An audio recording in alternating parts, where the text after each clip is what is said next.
Identifying the conditions of SEND in honor of strong women everywhere. Doing the research. I was personal perspective. I was empowered to do research into special educational needs and disabilities SEND from a personal perspective as part of studies to become a graduate. The following chapters of my book will reveal sensitive details that can be found in the public domain owing to the nature of the jobs I have signed contracts for. Due to the personal circumstances of how I came to deal with the SEND Code of Conduct, I realized that there were other factors which were having an impact upon my transitional development since puberty. In honor of strong women everywhere will go a long way in highlighting some of the myths and old wives' tales associated with SEND. One of my mantras about special educational needs and disabilities SEND is that in some rare cases it cannot be seen with the naked eyes. Many people who have experienced SEND issues will discover that there is evidence that there is no early intervention strategies. I repeat, there is evidence that if there is no early intervention strategies starting in childhood, children can face additional traumas from their disabilities if left untreated. Although my childhood traumas, hidden disabilities were not addressed by professionals, I found my own early intervention strategies in writing from an early age.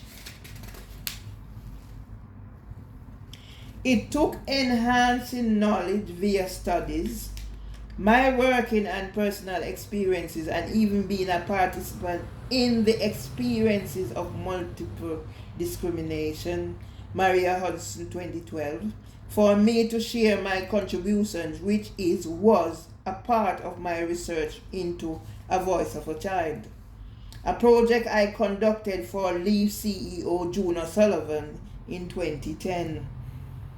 Coming after Dr. Maria Hudson's research paper when I was interviewed at my home. It took the unfair treatment at work and advice to seek counseling by Dr. Laura Crawford when I was sent on medical suspension in breach of the contract I signed. For me to find out how much one's life can be affected by SEND issues. Therefore, I would advise everyone to educate themselves about the issues that may impact upon how one is able to live a fulfilling life.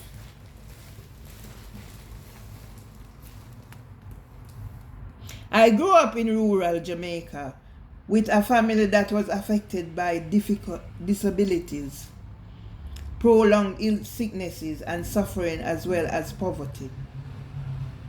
Without knowing what was happening to me, my father was struck down with Parkinson's disease from an early age. I was going through the transitional developmental stages from puberty onwards, and my life was turned upside down as a result. I ended up becoming one confused little girl who could not understand that my father's so-called God could allow him to be sick and leave his family to suffer. I was the one who was severely affected. Due to the trauma, I took on the signs and symptoms of my father's sickness and was unable to perform in the public. I bore the brunt of being labeled as worthless and struggled through school. But if you ask my schoolmates and my teachers, they will tell you that I was bright and I have the certificates to prove it. Knowing my deficits and limitations, I stay out of situations that would trigger the severe symptoms. I considered myself different from others. That's why I am an advocate of inclusion.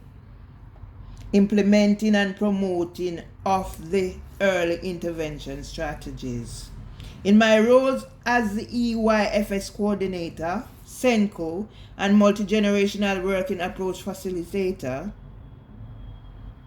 Please do not wait for the horse to escape from the paddock before trying to mend the fences or locking the gate.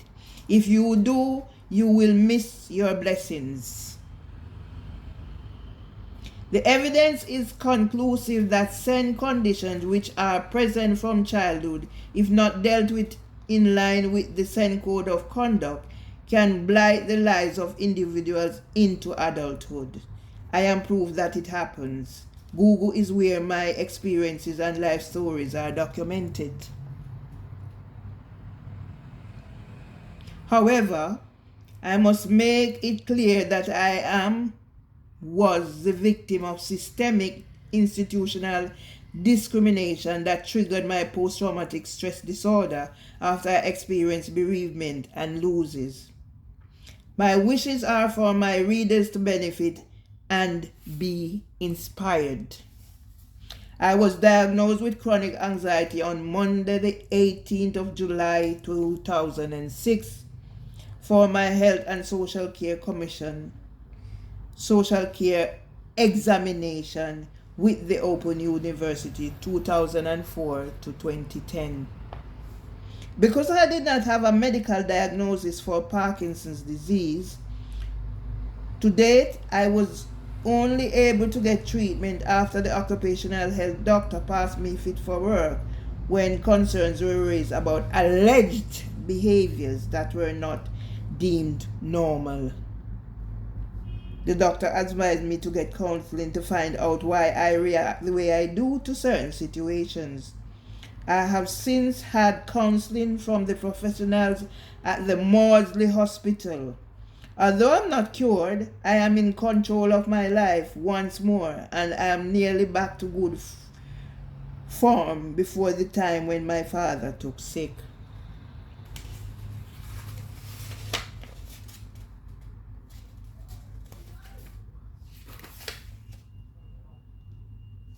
Why I adopted the Daily Express columnist mantra, "Tech don't lie." Edited, published on LinkedIn, 26th of the 4th, 2017. So you know, people, I've been everywhere and they've torn me down. My mother used to say, "Me no yam rice when it hot. Me wait pan it fi cool." I told everyone who would listen before that I am a background person. For the mere fact that I have a diagnosis of chronic anxiety, 18th of the 7th, 2006, which I always call my Parkinson's from the time I reached puberty, because the Parkinson's disease that is part of my DNA. The following is one of the correspondences I shared with the Daily Express newspaper Mental Health Crusade. I apply my Fight for Justice Facebook campaign showing my former employers, the establishment and the system not to take liberties with an empowered, educated black woman at the end of her tether, especially when the chips are down. Instead, they try to brush it off with the excuse that I am mad. If made public, they will have to deal with the after effects of their discrimination. I can write my own stories, essays, and reports.